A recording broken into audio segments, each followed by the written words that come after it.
na ing kita bihi kelawan ma minal adzabi rupane saking siksa wal ba'thi lan tangi sangka kubur. Jadi memang persoalannya antara orang tidak beriman dengan orang beriman, khususnya pada saat itu adalah problem kepercayaan kepada hari kebangkitan. Jadi khususnya pada waktu ayat-ayat Makkiyah ya, ayat-ayat yang turun sebelum Kanjeng Nabi hijrah. Jadi karena tidak percaya bahwa manusia akan hidup lagi, maka mereka dengan semaunya sendiri berperilaku yang tidak baik. Hukum rimba, siapa yang punya kekuasaan, siapa yang punya harta banyak, maka akan menguasai keadaan. Dalam Islam tidak seperti itu. Semua menjadi apapun, menjadi orang apapun, itu hukum Allah sama, hukum Allah. Waktunya sholat harus sholat, waktunya berbuat adil harus berbuat adil. Nah, ini kalau Islam seperti itu.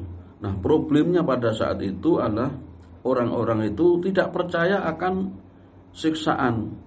Kanjeng Nabi menceritakan kalau nanti begini, nanti kalian dapat siksaan, dapat ancaman azab, baik di dunia apalagi di akhirat. Tidak percaya. Kalau nanti manusia sudah meninggal dunia, maka suatu saat, yaitu pada hari kiamat, akan ditangekni, akan dibangkitkan lagi untuk mempertanggungjawabkan amal. Tidak percaya, tidak percaya. Maka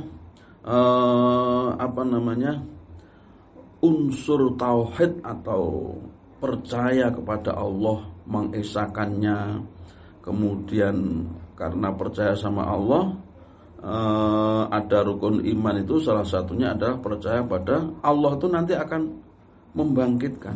Jadi tujuan kebangkitan itu memang tujuan kita bangun dari kubur untuk mempertanggungjawab itu supaya di dunia ini tidak semena-mena. Di dunia ini tidak mengukur sesuatu itu dengan pangkat atau harta atau apalah, tidak. Tapi ukurannya amal ya. Inna akramakum indallahi atqakum. Yang paling mulia itu ya yang paling bertakwa. Bertakwa itu zahir batin kan. Ketoke api, kelakuannya api tapi niatnya pamer ya ndak bagus. Tidak takwa namanya. Karena takwa itu isinya ya bersih dari pamer, dari riya, dari sum'ah, hanya karena Allah, beramal hanya karena Allah. Itulah yang diterima oleh Allah. Innalladzina yarjuna liqa Allah, atau wa huwa mu'minun, faulaika kana sa'yuhum mashkura, gitu kan. Wa man aradal akhirata wa sa'alaha sa'yaha wa huwa mu'minun faulaika kana sa'yuhum mashkura. Diterima amal itu apabila menghendaki akhirat, artinya ada niat. Nah, niatnya ada. Kemudian wa huwa mu'minun, orang yang beriman pelakunya. Wa sa'alaha sa'yaha, berbuat untuk akhirat berarti amalnya soleh. Jadi amalnya soleh, pelakunya beriman, kemudian ada niat. Itulah kana sa'yuhum mashkura, disyukuri oleh Allah. Artinya usaha atau amalnya itu diterima. Itu syaratnya begitu. Jadi kalau begitu, orang yang berbuat baik ya, kebaikannya bukan main ya, sedekah sana sedekah sini, tapi dia tidak beriman ya, menurut Allah tidak diterima, menurut Al-Quran juga tidak diterima, karena syaratnya harus beriman. Kul dawuh Nasrullah Muhammad ay na'am, yo wa rabbi lan demi pangeran ingsun, innahu setuhune utawi siksa lan kebangkitan sangka kubur ikulah hakun yakti hak, yakti bener. Wa ma antum lan ora utawi sira kabeh iku bi mu'jizina kelawan wong-wong kang ngalahake ai bi faitinal adzab, wong-wong sing lepas dari siksaan. Artinya bisa mengalahkan itu kan artinya ketika turun azab itu dia tidak bisa dikenai, tidak terkena, tidak bisa itu. Hakikatnya orang yang sudah ditakdirkan terkena azab maka laisa bifaitina ala azab, tidak bisa menghindar dari musibah, dari siksaan itu. Jadi ketika mereka minta kabar, berusaha mencari berita, apa bener to kuwi jane siksaan lan kebangkitan dari kubur itu? Jawab saja, kul i wa rabbi. Ya bener, na'am. Wa rabbi lan demi pangeran ingsun, demi Allah, innahu lahaqqun. Sungguhnya itu adalah perkara yang benar adanya. Nah, ini kita bersyukur sekali karena termasuk orang yang percaya akan hal itu. Memang tidak bisa dilihat, tetapi benar adanya, dalil-dalilnya banyak. Bahkan ayat-ayat Quran, misalnya ayat-ayat kauniyah gitu ya, ayat-ayat kauniyah, ayat-ayat yang bersifat fisika gitu. Itu ternyata di dalam penelitian hasilnya benar sesuai kata Al-Quran. Gunung itu watarol jibala tahsabha jamidatan wahya tamurru marras sahab. Engkau lihat gunung itu seperti berhenti, diam. Wahya tamurru marras sahab, dia itu sebenarnya berjalan seperti jalannya angin. Benar itu, setelah diteliti benar, gunung itu tidak diam, dia bergerak. Bumi saja yang kita injak ini sebenarnya bergerak. Kita aja tidak merasa. Wah, kalau merasa malah bingung gitu. Kalau yang pasar, wah ini goyang rantai-rantai, lindu berapa detik saja sudah merusak apa-apa. Ini kita bersyukur lagi. Nikmat Allah bukan main, dimanapun. Sanurihim ayatina fil afaki wa fi anfusihim. Bakal aku perlihatkan pada mereka ayat-ayat kami, artinya tanda-tanda kebesaran kekuasaan Allah di dalam afak, di dalam alam ini, langit, bumi dan isinya, wa fi anfusihim, dan di dalam diri mereka. Kita harus menyadari, kemudian bersyukur, menyadari tangan kita bisa untuk nyetir sepeda motor, untuk nyopir, untuk memegang apa, untuk membuka buku. Itu karena izin dari Allah dan pemberian Allah. Bisa digunakan berarti harus bersyukur. Makanya ya kalau bisa itu tiap hari bersedekah. Kalau tidak dengan harta berarti dengan sholat duha. Sholat duha itu gantinya sedekah atas nikmat persendian di tangan, di kaki, di leher dan seterusnya itu. Walau annalikul nafsin lan lamun setuhune iku tetep kedue saben-saben awak-awakan iku zolamat zalim utawa kafarat tegese kufur sapa kulli nafsin ma fil ardi ma ing barang ma utai barang fil ardi kang tetep ing dalam bumi jami'an hale sakabehane minal amal rupane saking pira-pira bondo laftadat yakti entek bi kelawan ma minal adzabi rupane saking siksa yaumal qiyamati ing dalam dina kiamat. Kalau masing-masing orang itu kufur maka semua yang dia miliki,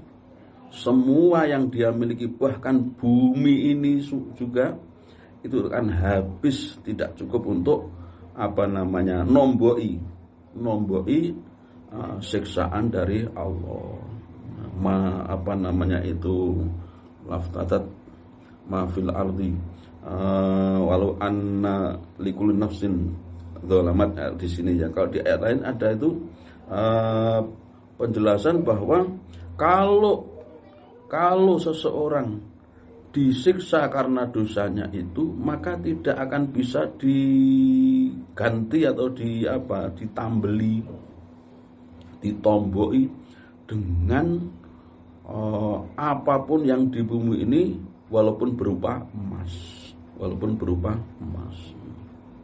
Jadi kalau sudah siksaan itu, masya Allah, mudah-mudahan kita ini terhindar dari cobaan dan siksaan, yaitu dengan cara selalu bertaubat, selalu minta ampun pada Allah, astagfirullah, atau ya Allah mohon ampun segala kesalahan kami besar banyak, tapi ampunanmu lebih banyak lagi.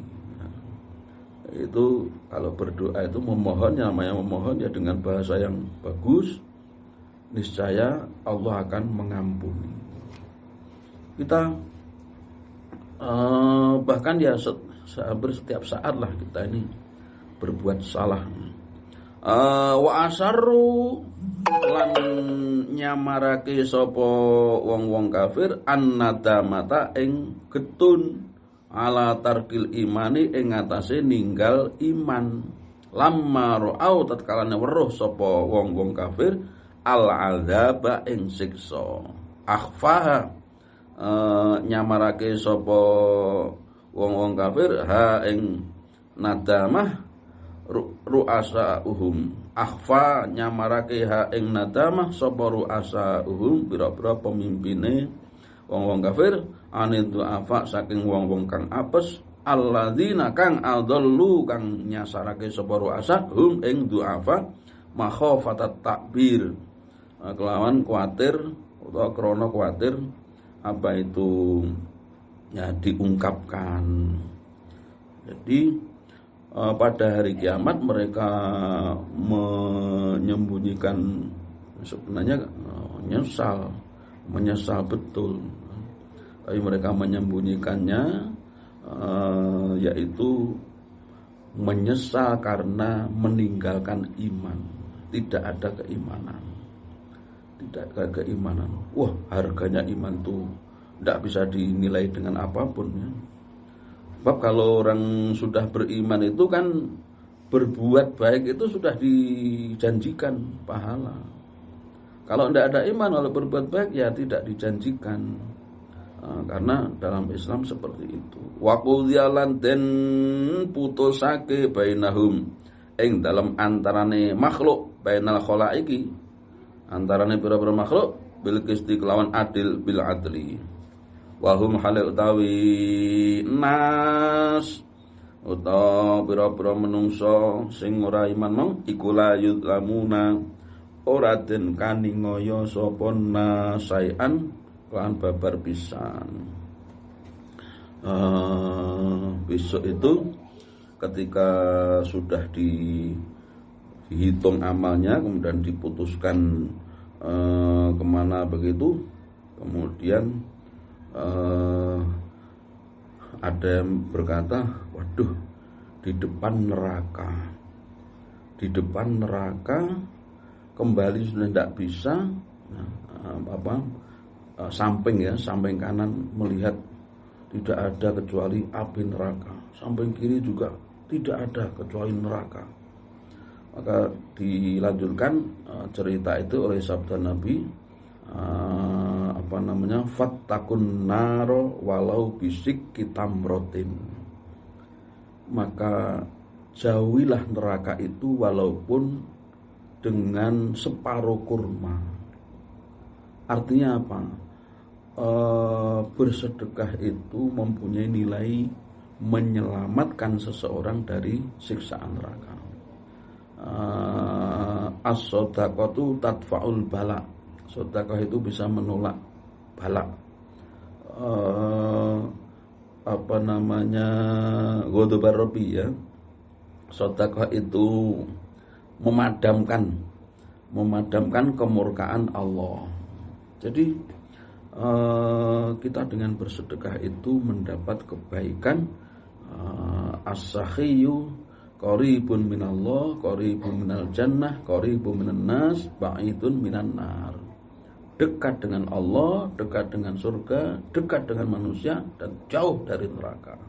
Sebaliknya, ya, jauh dari Allah, dari surga, jauh dari manusia, tapi dekat dengan neraka. Itu apabila medit, ya,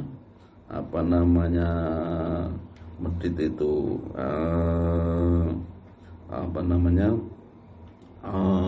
angfus,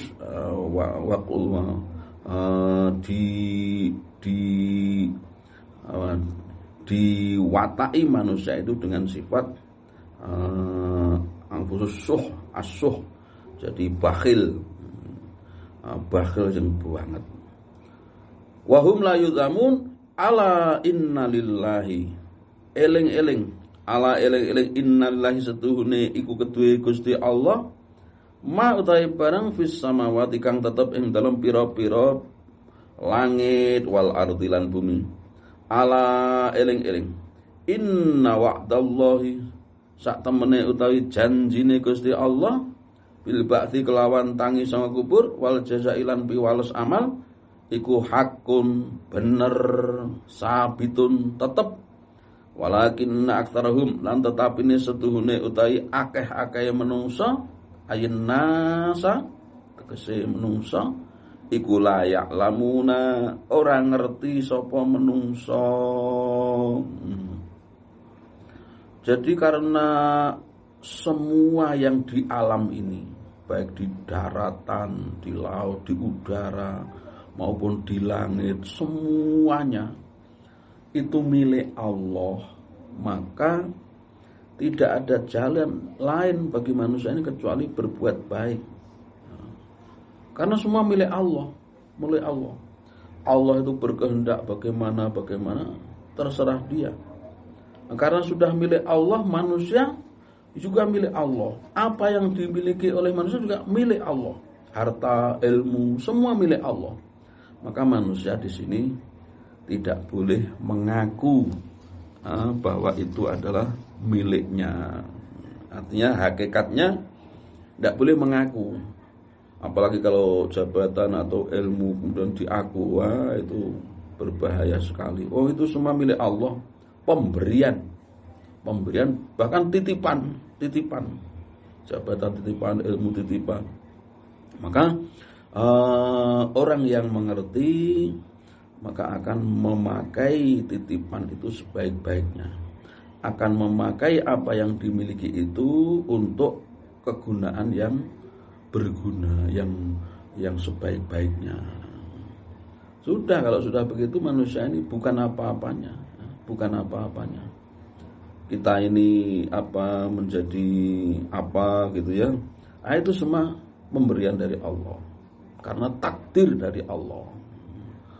Maka kita tidak ada jalan kecuali berlaku baik, berperilaku yang baik, bersikap yang baik, berbuat yang baik. Dzalika mengkono, bahwa segala sesuatu milik Allah. Wa utawi Gusti Allah iku yuhyi kang nguripake, wa yumitulan kang matekake, wa ilaihi lan maring Gusti Allah turja'una den balekake sapa sira kabeh fil akhirati ing dalem akhirat. Wa yujazi mongko bales sapa Allah kum ing sira kabeh bi a'malikum kelawan pira-pira ngamal sira kabeh. Ini kan diulang-ulang seperti ini ya. Diulang-ulang ini pengertiannya ini supaya mancep di dalam diri kita, kemudian kita mempraktekkannya. Dialah yang menghidupkan, yang mematikan. Kalau dalam surat Al-Mulk itu, alladzi khalaqal mauta wal hayata liyabluwakum ayyukum ahsanu amala. Yang menciptakan kematian dan kehidupan ini semata-mata untuk menguji kalian siapa yang lebih baik amalnya. Jadi kalau ada kematian gitu ya, siapa meninggal dunia, meninggalnya dengan wajar atau tidak, kita ambil pelajaran. Ujian itu, ujian bagi manusia ya seperti itu. Wiraweni lo deintas ngopi tok. Bahkan Di daerah kami itu dulu, bukan dulu ya, barusan habis minum kopi di warung itu, sejam kemudian meninggal dunia. Padahal orang tidak menyangka masih di warung kopi berarti kan sehat, bisa berjalan. Meninggal dunia.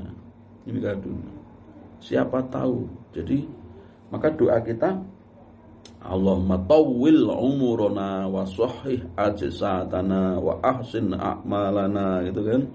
Ya Allah, panjangkan usia kami. Apa iso didawakne? Maksudnya umur kami ini jadikanlah umur yang bermanfaat. Podo-podo waktunya 1 jam, yang satu baca Quran, yang satu baca apa, atau yang satu berbuat baik pada orang lain, tapi yang satu diam saja, maka yang sama-sama 1 jamnya lebih bagus yang tadi itu, yang berbuat pada orang lain atau membaca Al-Quran atau apapun yang bermanfaat itu. Nah, di sini berarti usia itu tawil, di situ barokahnya umur, karena usia kita kan sudah ditentukan oleh Allah kan. Nah, gitu. Ya ayyuhan nasu, he eling-eling menungso, ay ahla Makkah, tegese penduduk Mekah. Qad ja'at, teman-teman wis teka, kum ing sira kabeh apa mau'izatun pitutur mir rabbikum saking pangeran sira kabeh, kitabun tegese kitab, fihi kang tetep ing dalem, kang iku tetep ing dalem kitab, ma apa ma barang, lakum kang kanggo sira kabeh, wa malan barang, alaikum kang melarati sira kabeh, wa huwa utawi kitab iku Al-Qur'anu, Al-Qur'an. Jadi hai manusia, hai penduduk Mekah, sudah datang kepada kalian kitab Al-Qur'an yang di situ bisa engkau ambil manfaatnya atau bisa akan membahayakan dirimu manakala kamu tidak melaksanakan. Nah, gitu aja. Pitutur namanya Al-Qur'an itu. Salah satu penyebutan julukan Al-Qur'an itu mau'idhah, pitutur, karena memang banyak pitutur-pitutur bagus ya. Seperti kisah Nabi Ibrahim itu banyak ya, terdapat dalam beberapa surat. Tapi intinya ya satu kesatuan, mengajak menyembah Allah, kemudian berbuat baik kepada sesama, gitu kan. Nabi Ibrahim itu diakui oleh Nasrani, Yahudi maupun oleh Islam. Maka disebut Abul Anbiya, Abul Tauhid, Abul Jiron, Abul Dhaifan. Jadi bapaknya para nabi, bapaknya tauhid. Karena beliau memang orang pertama yang menentang penyembahan berhala. Di dalam kisahnya itu beliau bagaimana seorang bapak ketika berhadapan dengan anak, dengan Ismail ya dalam hal ini. Kemudian kepada penguasa waktu itu, raja siapa namanya itu, Namrud. Kemudian kepada istrinya, kemudian kepada kaumnya. Bapak kepada anak, bukan main perlakuan seorang bapak yaitu Nabi Ibrahim pada anaknya. Halus. Bahkan beliau itu bergelar Al-Halim, orang yang santun. Santun itu lebih dari sabar ya. Santun itu di atasnya sabar. Santun. Jadi dia bisa membalas kejahatan orang tapi tidak dilakukan, itu namanya santun. Dia waktu itu kan pernah dibakar dengan api kan. Bukannya api itu yang membuat kita panas, itu bukan api, tapi kehendak Allah. Api itu tidak menyebabkan Nabi Ibrahim terbakar. Qul ya narukuni bardan, hai api jadilah engkau dingin. Wassalamun ala Ibrahim, keselamatan bagi Ibrahim. Jadi karena kedekatan Nabi Ibrahim dengan Allah, bergelar Khalilullah, kasih Allah, maka Nabi Ibrahim itu setiap doanya diijabahi. Dan dia itu dalam Al-Quran tidak ada ayat-ayat yang menjelaskan kemarahannya beliau, itu tidak pernah ada. Tapi kalau Nabi Musa marah ada, Nabi Nuh marah ada marahnya Nabi Nuh. Apa itu? Qala rabbi la tadhar 'alal ardi minal kafirin dayyara. Ya Allah, jangan kau tinggalkan di bumi ini orang kafir satu pun. Nah, itu kan berarti ada kemarahan. Nuh, siapa? Yunus. Nabi Yunus itu berdakwah nggak ada pengikutnya atau pengikutnya sedikit, makanya dia mutung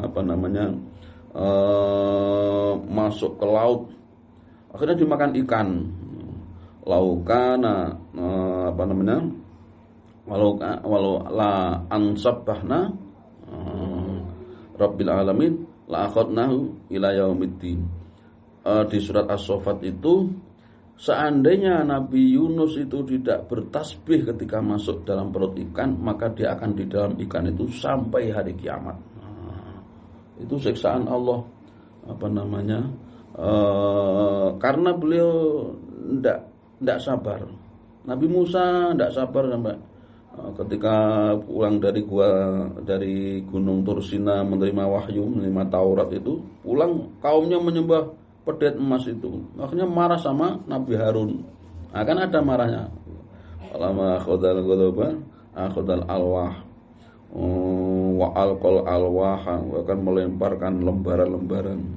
Kemudian juga waqadha alaih di surat Qasas itu, Nabi Musa nonjok orang Kipti, orang Mesir sampai mati. Ini kan ada unsur marah. Tapi Nabi Ibrahim tidak ada. Nabi Ibrahim itu penyabar. Bahkan dia mendahulukan setiap Allah memberikan perintah. Kon sunat dang sunat, kon meninggalkan Nabi Ismail sama ibunya di Jurhum ketika masih bayi, tidak ada air, tidak ada tanaman, tidak ada perumahan, berangkat meninggalkan karena perintah Allah, meninggalkan ke Palestina untuk dakwah. Karena taatnya itulah yang digelari Khalilullah, kekasih Allah. Kalau kita mencontoh pada Nabi Ibrahim, bagus sekali ya. Jadi orang itu memang harus moderat. Orang itu tidak boleh mengedepankan kekuasaan atau kemampuannya, tapi dieding. Tapi kalau bisa mengalah dalam hal-hal yang tidak begitu penting, mengalah itu lebih baik. Sopo sing mengalah itu akhirnya kan mulia di belakangnya kan. Itu ada istilah kan di dalam bahasa Jawa itu. Maka akan mulia orang yang mengalah itu. Saya sudah pernah mempraktekkan begitu ya. Karena diolok-olok ini orang melarat, mengalah saja, namanya melarat sudah tidak bisa diatasi kan. Nah, ternyata dimuliakan oleh Allah. Ini mitra persada, di dalam ayat ini kembali ke masalah tauhid bahwa hari kiamat itu ada. Kemudian kita yang kedua wajib mensyukuri pemberian Allah di setiap saat. Kalau bisa sholat duha itu kan, kemudian mendahulukan kepentingan orang lain ya,